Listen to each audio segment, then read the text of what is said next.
reavivamento dentro de cada um de nós. Uma transformação diária, subindo o degrau da santificação.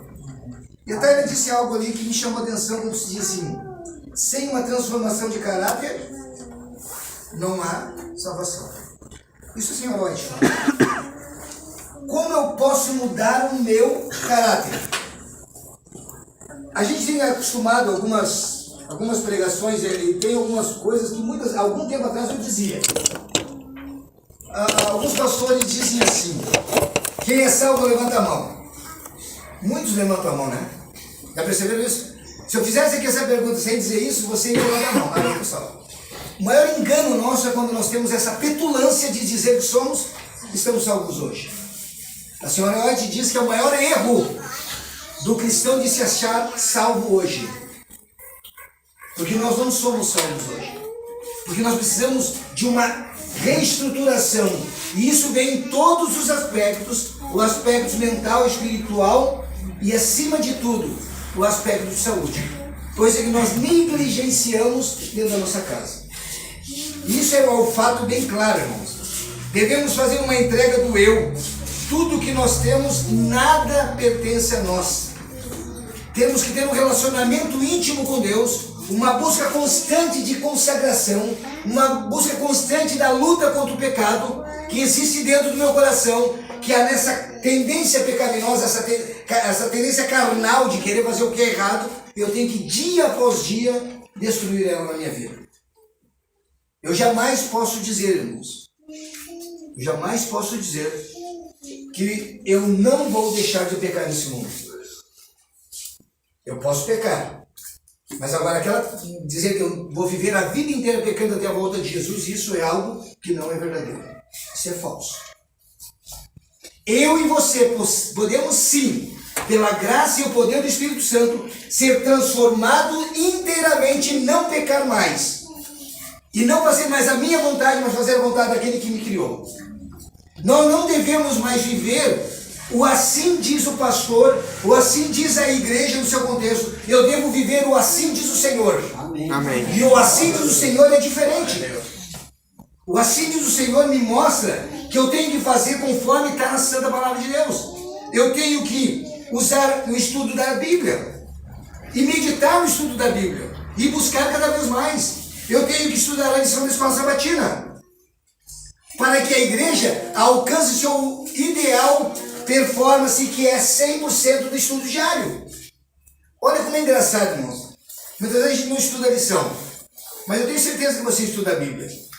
E por que você não relata para a igreja aqui que você estudou a Bíblia? A diretora da escola sabatina tem o privilégio de amanhã depois de ser minha igreja estuda 100%. Então quando você estuda, você busca poder e você se alicerça de algo que transforma a tua vida para melhorar o teu caráter. Caso contrário, irmãos, não. Então olha só, nós esquecemos de estudar a Bíblia, nós esquecemos de estudar a lição, nós esquecemos de estudar o estudo de profecia. Algumas coisas, alguns lugares, ou a forma da nova,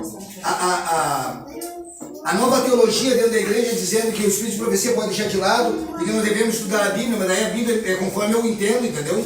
Conforme eu quero. Aí Deus diz para mim o seguinte: ó, você tem que começar a largar os teus costumes. Assim, só um pouquinho. Até aqui eu tô legal. Com essa mudança eu não vou fazer. Então eu quero que Deus se adapte dentro da minha vida e não eu me adaptar dentro da vida de Deus. E como Deus quer. Então nós devemos viver o assim diz o Senhor estritamente, ouvindo a voz de Deus 24 horas por dia. E olha como é engraçado, irmãos. Quanto tempo da nossa vida nós temos gastos com coisas banais? Olha o que eu disse. Quanto tempo eu tenho gasto?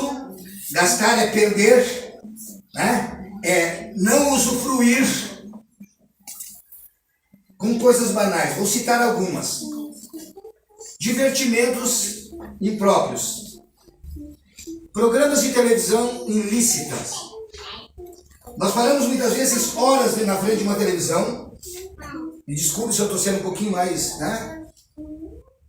Mas muitas vezes ficamos ali 2, 3, 4 horas na frente de uma televisão assistindo algo que não me eleva espiritualmente e que mente para a minha consciência que aquilo ali é verdade. E aí, o pastor Altino Martins, já descansa no Senhor, ele sempre dizia isso há muito tempo atrás, irmão, assim que a televisão caiu. Ele dizia assim: entrou a deusa cinzenta dentro da minha casa. Que naquela época a televisão era preto e branco, não era colorida. Então para ele era a deusa cinzenta. E aí ele chegou com a esposa dele e disse: nós vamos tirar essa televisão daqui, eu não quero mais televisão dentro de casa. Porque eu não vou adorar a deusa cinzenta. Então, quanto tempo nós temos gasto assistindo novelas, jogos de futebol, filmes, desenhos inanimados, que não é animado, que é feito por parte diabólica.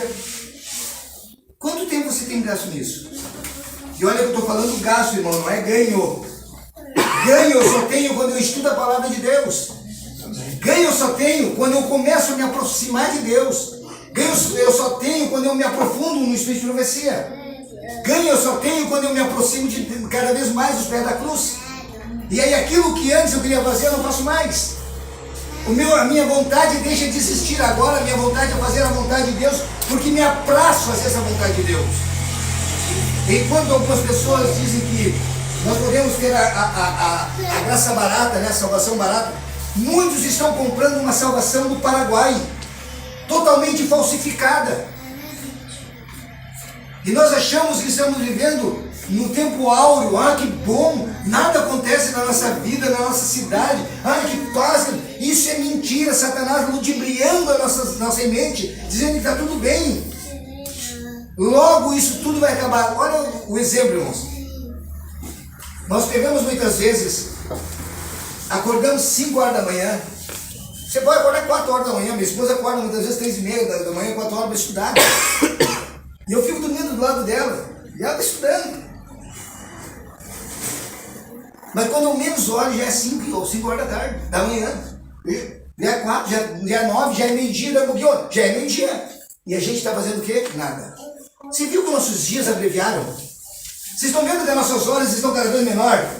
Isso é Deus interferindo na nossa vida para que nós não venhamos sofrer por muito tempo. Então nós estamos levando uma vida que está tudo bem. A meteorologia diz que a partir de terça-feira agora a temperatura vai cair bastante. Bastante. E que mais adiante, que no verão vai ser um calor escaldante. E aqui a Bíblia diz isso. Que os últimos dias, os nossos dias, seriam tempos difíceis. Seriam tempos de muita luta. Mas quando eu não vejo isso, irmãos, acontecer, parece que eu relaxo. Já percebeu? Quando alguma coisa não está errada na sua vida, você se afasta de Deus. Quando os problemas não vêm na sua vida, que você põe a mão no seu bolso, assim você consegue tirar ali uma notinha ainda de dinheiro, você acha que você não precisa de Deus, porque o dinheiro é o teu Deus, a tua casa é teu Deus, os teus bens é teu Deus. E aí você esquece daquele que te criou, daquele que te fez, daquele que te sustenta, daquele que administra a tua vida e que te dá o fôlego da vida. Está na hora de nós pararmos um pouquinho, irmãos, e fazer uma mudança total e radical da nossa existência. Amém. Ou nós escolhemos a quem vamos servir, ou então, eu digo para você assim, não se engane dentro da igreja mais. Não se iluda. Ou você é de Deus ou você é do inimigo. Não existe muro. Não existe ficar em cima do muro. Ou você cumpre o que está escrito nessa palavra, ou então vai viver sua vida e se perca depois. Não se engane. Aquela história de que você vai viver a vida inteira pecando até Jesus voltar. Quando Jesus voltar, nós vamos ser transformados. Isso é mentira, não é verdade. Então, aquele fato de eu remar e morrer na praia. Eu vou viver um cristianismo frustrado. Eu nunca vou ser vencedor. Quer ver como a gente prova isso, irmão? Quantos de vocês já fumou aqui na vida? Não, não. Ô pastor, desculpa eu conversar, mas eu já fumei maconha. Depois não foi direito, tá. Mas eu pedi para Deus que eu conseguisse. Olha só. Em nome do Senhor. Alguns de vocês já fumaram, eu também fumei, irmãos. Já foi. Agora só você entender assim, você não venceu o cigarro? Você não abandonou o cigarro? Sinto nojo. A nossa vida é uma vida de luta e de vitórias e muitas vezes fracasso. Mas quando eu vou abandonando pecados, eu vou vencendo o pecado. Então eu posso, cada dia que passa, me aproximar mais de Deus e me tornar uma pessoa pura. E eu consigo então alcançar o meu caráter na pessoa de Jesus Cristo com o poder do seu Santo Espírito. Então quando eu começo a ver que nós temos essa possibilidade e nós não fizemos isso porque nós nos acovardamos, nós esquecemos do Santo Espírito de Deus que pode mudar a nossa vida. Vamos ler o livro de Atos, o capítulo 2 de Atos, capítulo, verso 17. Atos 2, 17. Eu quero que você, alguém possa ler para mim ali. Misericórdia. Atos 2, 17. Amém? Misericórdia. Só um minuto que nós já vamos. Posso ler, irmão? Pode ler. 2:17. E acontecerá nos últimos dias, diz Deus, que derramarei o meu espírito sobre toda a humanidade. Os filhos e as filhas de vocês profetizarão, os jovens terão visões e os seus velhos sonharão. Muito bem. Amém. Como é que vai acontecer isso, irmãos? Agora, nesse tempo, nos últimos dias da história desse mundo, os seus filhos terão, eles profetizarão, os velhos terão visão, né? Sonharão, né? Isso acontece, irmãos. Só que assim, e será derramado o seu Santo Espírito, o Espírito de Deus está sendo derramado, e nós estamos, muitas vezes, usando um para-raio aqui, para que o Espírito Santo não me atinja. Porque eu quero viver a minha vontade, eu quero fazer as coisas que me agradam, eu quero viver nesse mundo, está tão bom viver nesse mundo, que agora o Covid foi embora, que está tudo bom, não tem mais nada, não tem problemas, e o problema continua. Porque o meu filho, o meu povo que se chama pelo meu nome está se afastando de mim. Está vivendo uma religião falsa, uma religião do Paraguai. Achando que a graça, ela pode ser adquirida de qualquer forma. Ela não será adquirida. A salvação não será adquirida se eu tiver uma renúncia inteiramente total da nossa vida. Total. E essa renúncia é não mais eu vivo, mas Cristo vive em mim. Essa é a verdadeira renúncia. Aquilo que eu quero fazer já não faço mais porque não está mais em mim. Cristo me libertou. O outro texto, eu quero ler o texto do livro aqui, irmãos. O revivamento verdadeiro, a maior necessidade da igreja. Os pioneiros adventistas sabiam o que significa lutar com Deus. Será que você sabe o que é lutar com Deus?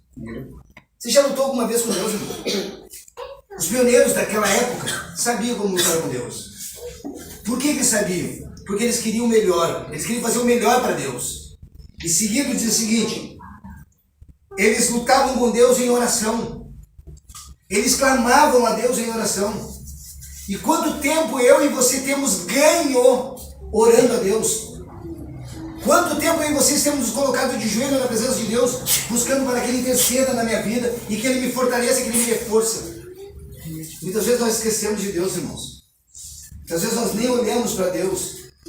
O nosso dia é tão corrido que esses dias eu ouvi uma pessoa que dissesse que se o dia dela tivesse 30 horas, ainda era pequeno. Realmente é assim, irmão, porque eu pego mais as coisas do mundo e esqueço as coisas celestiais. Na sequência, esse mesmo livro diz o seguinte: há igrejas não convertidas, abundante é a iniquidade, e o povo deve ser ensinado a não se satisfazer de forma de piedade sem o Espírito de poder. É uma igreja que é a seguinte: você vai ser salvo quando Jesus voltar, então quando Ele voltar lá, Ele vai perdoar teus pecados e daí Ele vai te levar. Isso é falso. Ou você começa a ter uma vida de entrega hoje, esquecendo as coisas desse mundo e vivendo para Deus, inteiramente para Deus e ao teu próximo, ou então é falsa a religião. Eu não posso mais, nós não podemos mais brincar de ser cristão. Nós não podemos mais brincar de que Jesus possa vir. Nós devemos acreditar que a nossa salvação está próxima e que Jesus em breve vai voltar. Amém. Ou você busca a santificação em Cristo Jesus, ou então você vai se perder dentro da igreja. O pastor Bulhão diz, tem muitas pessoas perdidas dentro da igreja, porque estão indo pelos seus próprios pensamentos. Estão achando que o que estão fazendo está certo. Mas cuidado, irmãos, como pensar com o achismo. A igreja que faz o achismo, e a igreja que eu estou falando é eu e você, que está certo, está totalmente sendo condenada. No mesmo livro, irmãos, uma partezinha bem importante aqui, diz assim: caso nós trabalhemos para reprimir os pensamentos e sentimentos, quando nós trabalhamos de nós mesmos, sem pedir força do poder do Espírito Santo, nós sentimento pecaminosos, não lhe damos a expressão da palavra ou ações. Satanás seria derrotado se eu me tornasse cada vez mais adepto às coisas de Deus. Satanás seria derrotado. Só que é engraçado que quando é aquela coisa assim, não, mas eu vivo e Cristo vive em mim, é diferente, né? Você quer que Deus se adapte dentro do seu modo de viver. Ó Senhor, tem que ser assim, de outra forma eu não quero. Tem que ser desse jeito, Senhor, senão eu não quero. Sabe, muitas vezes nós devemos analisar até que ponto a minha entrega, a minha adoração ela é verdadeira ou ela é falsa. E nós sabemos distinguir isso. Nós sabemos decifrar o que é certo e o que é errado. Lendo mais um texto. Não podemos, como indivíduos ou como corporação, nos proteger das constantes tentações de um implacável e resoluto inimigo. Satanás é astuto. Olha quantas coisas ele tem colocado na nossa frente. Quantas coisas ele está plantando para nos enganar cada vez mais. Vocês já viram como tem surgido religião ultimamente? Parece pipoca. Cada cantinho tem uma igreja. E isso é para enganar o povo de Deus. As minhas ovelhas, diz a palavra de Deus, conhecem a minha voz e elas me seguem. E se eu sou a igreja de Deus, se eu sou a ovelha de Deus, eu ouço o quê? Isso aqui. E eu vou seguir isso aqui. Eu não posso mais achar as coisas fáceis. Na sequência, irmãos, eu quero que você abra sua Bíblia ali no livro de Apocalipse 14. É bem conhecido esse verso, mas eu quero ler com você. Verso 14, do 6 ao 12. Apocalipse 14, 6, verso 12. Do 6 ao 12, pode ler sua. E eu vi quando ele abriu o sexto selo, e eis que houve um grande terremoto, e o sol se tornou preto como um saco de crina, e a lua tornou-se como sangue. Tu leu qual que tu leu? Apocalipse 6, 12. Não, do 6 ao 12. Ah, não. E eu vi quando o cordeiro abriu um dos selos. Apocalipse 14, 6, amor. Amor, você falou 6, A Apocalipse boca 6. não. 14, 6. 14, 6 e 12, amor. Então vamos lá. Eu estava achando muito estranho porque não estava dando Vai lá. O título daqui fala: O Cordeiro 144 mil. 14, 6. Eu lembro. Não, só estou lendo o título. O subtítulo, né? As mensagens dos 3 anos. E eu ouvi outro anjo voar pelo meio do céu, tendo o evangelho eterno para pregar aos habitantes da terra, e a cada nação, e tribo, e língua, e povo. Segue. Então 14, né? Dizendo em alta voz: Temei a Deus e dai-lhe glória, porque é chegada a hora do seu juízo. E adorai aquele que fez o céu e a terra, e o mar e a fonte das águas. E seguiu outro anjo, dizendo: Babilônia caiu aquela grande cidade, porque ela fez todas as nações beberem do vinho da ira de sua fornicação. E seguiu-os o terceiro anjo, dizendo em alta voz: Se algum homem adorar a besta e a sua imagem, e receber a sua marca em sua testa ou na sua mão, este beberá do vinho da ira de Deus, que é derramado sem mistura no cálice da sua indignação. E ele será atormentado com fogo e enxofre, na presença dos santos anjos e na presença do Cordeiro. E a fumaça do seu tormento sobe para sempre e sempre, e eles não têm descanso de dia nem de noite, os que adoram a besta e a sua imagem, e quem quer que receba a marca de seu nome. Aqui está a paciência dos santos. Aqui estão aqueles que guardam os mandamentos de Deus e a fé de Jesus. Bem, irmãos, eu quero pegar principalmente parte do verso 6 ali. O verso 6 até o verso 7 principalmente. Que diz assim: adorar é aquele que fez o quê? O céu, a terra, o mar e as fontes das águas. Eu quero que você entenda o seguinte, irmãos. Quando eu coloco alguma coisa acima desse Deus, essa coisa se torna o quê? O meu Deus. O meu ídolo. Então eu posso colocar um time de futebol como meu ídolo, que eu dou mais prioridade a ele do que Deus. Eu posso colocar o meu trabalho acima de Deus. Eu posso colocar a minha família acima de Deus. Eu posso colocar meu carro acima de Deus. Eu posso colocar a minha casa acima de Deus. E eu deixo de adorar a Deus porque eu tenho tanta coisa para fazer que eu esqueci de Deus, aquele que fez o céu e a terra. Sabe por que nós não alcançamos a perfeição de caráter? É por causa disso. É porque eu valorizo as coisas desse mundo. Eu priorizo as coisas banais do mundo. Eu coloco tudo em primeiro lugar. E a Bíblia diz assim, que eu devo colocar o que em primeiro lugar? E eu coloco o quê? O meu reino e a minha vontade. E aí eu quero que Deus se adapte dentro da minha vida. Caso contrário, não me serve. O incrível de tudo é que Deus está nos alertando para os últimos dias da história desse mundo. A história que nós vemos aqui agora, a mensagem dos três anjos, está dizendo exatamente que nós estamos vivendo nos últimos dias desse mundo. E eu pergunto para você o seguinte: quanto tempo você acha que nós vamos viver aqui na Terra ainda? 10 anos? 20? 30 anos? Irmãos, eu confesso para vocês que eu não acredito que esse mundo vá por mais 10 anos. Do jeito que nós estamos vivendo. Do jeito que estão os grandes acontecimentos. Você sabe que a partir do ano de 2023, todo o Brasil vai estar sendo monitorado com câmeras de precisão única. Que você vai estar andando e ele vai conseguir ler a retina dos teus olhos. A mesma que existe no Japão hoje. Ali ele sabe se você está com febre, se você está doente, se você não está doente, tudo você vai saber. E se você tiver algum problema, eles vão te trazer para o lado e você vai sair dali. A partir do ano 2023, todo o Brasil vai estar assim. Você pode ver que em Alvorada existem algumas câmeras ali, né? Já montando. Essas câmeras vão ser todas elas transformadas em perfeição de Full HD. É uma imagem que eles conseguem ler a temperatura do teu corpo. Nós vamos viver um Big Brother real em nossa vida.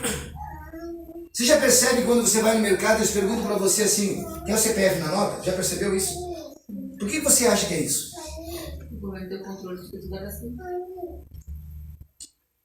E aí você vai lá e dá, porque eu tenho desconto no IPVA, você não tem desconto nenhum, irmão. Isso é a maior balela que existe.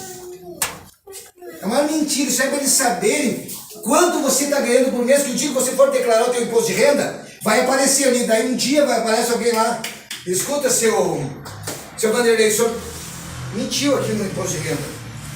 O senhor está devendo para o governo R$1 milhão. Ou o senhor paga e vai para a cadeia. É só isso. O mundo está se modernizando para ir contra os filhos de Deus. E isso vai acontecer, irmãos, em breve tempo, muito pouco tempo. Eu quero que você leia ali a outra palavra, Apocalipse 22:6. Sidney, pode ler aí para mim. Apocalipse 22:6 e 7. Apocalipse 22:6 e 7. Dentro do mesmo Apocalipse que nós estamos.